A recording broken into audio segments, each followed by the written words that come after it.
Subscribe कीजिए channel को और बेल आइकन को दबाइए लेटेस्ट वीडियोस सबसे पहले देखने के लिए मैक हैक्स पे। हेलो फ्रेंड्स, आज हम बात करेंगे ब्रेन के बारे में। वैसे ये कोई नई बात नहीं है जो आप नहीं जानते, और इसमें कोई टेक्निकलिटी भी नहीं इतनी नहीं है जो मैं आपको बताऊं, और आप इस बारे में जानते हो। तो आज जिस बारे में मैं आपको बताने वाला हूं वो ये है कि कंप्यूटर जो है या जो टेक्नोलॉजी कह लीजिए वो इतना ज्यादा ग्रो कर गई है कि हम ह्यूमन ब्रेन की फंक्शनिंग को बहुत अच्छे से समझ पा रहे हैं। तो ऐसी बहुत सी चीजें हैं जो सिर्फ कल्पनाएं हुआ करती थी, आज वो सच होने वाली हैं। लेट्स सपोज कि कोई कंप्यूटर है, कोई डिवाइस है, कोई मशीन है जिसको आप अपने ब्रेन से डायरेक्टली कंट्रोल कर सकते हैं। लेट्स सपोज कि आप सिर्फ सोचे और वो मशीन वैसा काम करे। नहीं, मैं कोई जादू या साइकोपैथी की नहीं बात कर रहा, मैं एक ऐसे टेक्नोलॉजी की बात कर रहा हूं जिसका नाम है ब्रेन कंप्यूटर इंटरफेस, और वो डेवलपमेंट में है। तो आप इस वीडियो को पूरी तरह देखिए, समझिए, इसमें थोड़ी टेक्निकलिटी है। नमस्कार दोस्तों, मेरा नाम है जय, आप देख रहे हैं मैक हैक्स। चलिए कुछ सीखते हैं।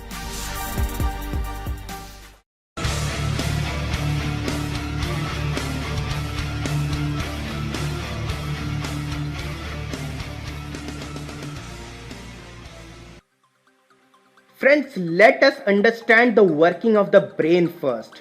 As we know that our brain is filled with neuron or the nerve cell, and the microscopic structure of the nerve cell does look like it.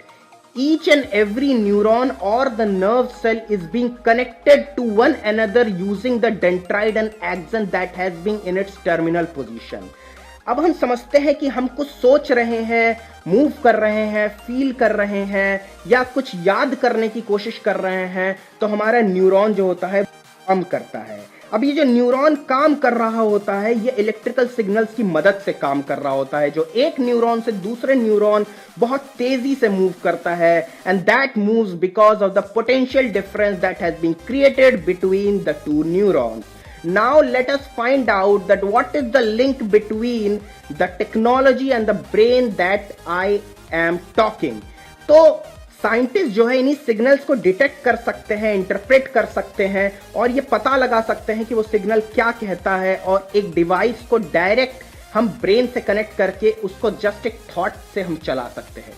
एक एग्जाम्पल अगर मैं दूं तो रिसर्चर ये पता लगा सकते हैं कि अगर कोई इंसान रेड कलर देख रहा है अपनी आंखों से तो उसका ऑप्टिक नर्व ब्रेन में क्या सिग्नल भेजेगा, और उसी सिग्नल को रीड करते हुए एक रिवर्स इंजीनियरिंग की मदद से अगर हम एक कैमरा को ब्रेन से लिंक करें तो कैमरा जब एक रेड कलर देखेगा तो वो रेड कलर हमारे ब्रेन में एक इंपल्स भेजेगा, और उसी को यूजिंग द कंप्यूटर हम एक अंधे इंसान को दिखा सकते हैं कि कैमरा क्या देख रहा है, तो एक इंसान भी देख सकता है।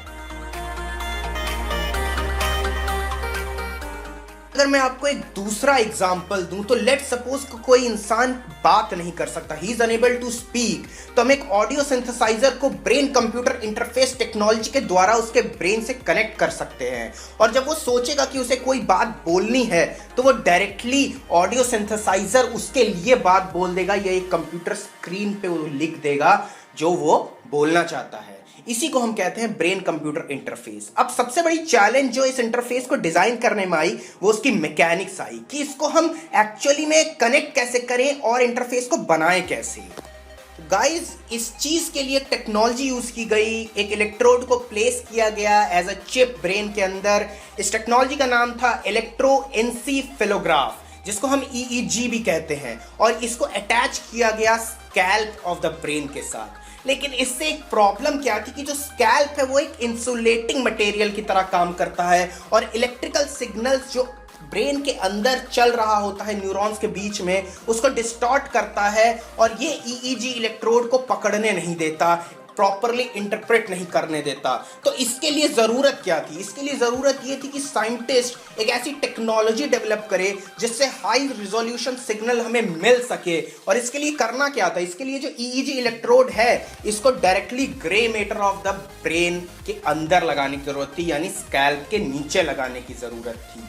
इसी से हमें मिल पाता वो हाई रेजोल्यूशन सिग्नल। इससे हमें डायरेक्टली रिसेप्ट कर पाएंगे उन सिग्नल्स को जो हमें चाहिए, और उन इलेक्ट्रोड को प्लेस कर सकते हैं जहां हमें प्लेस करना है। फ्रेंड्स, अब समझ लेते हैं कि बीसीआई का काम कैसा होता है। मतलब बहुत डिटेल में तो नहीं जाऊंगा, लेकिन फिर भी एक ओवरव्यू आपको जरूर दूंगा कि जो इलेक्ट्रोड या ईईजी लगाया जाता है ब्रेन में, वो माइन्यूट डिफरेंसेस को कैप्चर करता है। जो पोटेंशियल डिफरेंसेस होता है between the neuron, electrical impulses, उनको कैप्चर करता है और सिग्नल को एम्पलीफाई करता है, और बाद में उन्हीं सिग्नल को फिल्टर आउट किया जाता है, जिसको बाद में कंप्यूटर प्रोग्राम के द्वारा इंटरप्रेट किया जाता है कि वो सिग्नल बताना क्या चाह रहा है। और अगर मैं बात करूं कि एक कन्वेंशनल बीसीआई कैसा दिखता है, वो कुछ ऐसा दिखता है जो आपने देखा भी होगा, और कुछ ऐसा ही उसका सिस्टम है।